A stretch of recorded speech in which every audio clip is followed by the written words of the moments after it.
যাচ্ছি, তো তারা ঠিকমতো পেট্রোল ডিজেল অকটেন বিক্রি করছে কিনা। সরকার আগে একটা বাইন্ডিংস দিয়েছিল, কিন্তু এখন বর্তমানে বাইন্ডিংসটা নাই। তো এই জন্য আমরা মনিটরিং করছি যে যাতে ঠিকভাবে যে যা চাচ্ছে, যৌক্তিকভাবে যে চাচ্ছে যে পরিমাণটা তাতে সেটা দেয়া হচ্ছে কি না। তো দেখলাম এখানে এসে অকটেনটা শেষ হয়ে গিয়েছে, আর বাকি যে পেট্রোল ডিজেল সেটা সঠিকভাবে দেয়া হচ্ছে।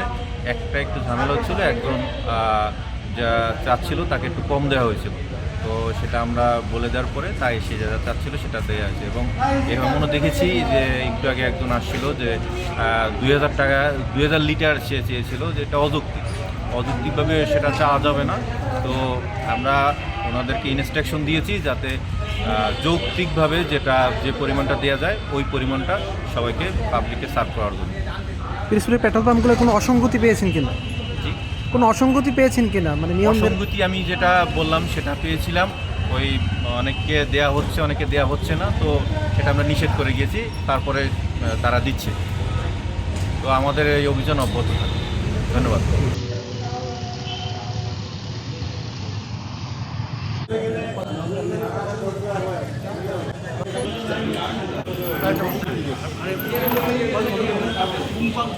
বেশি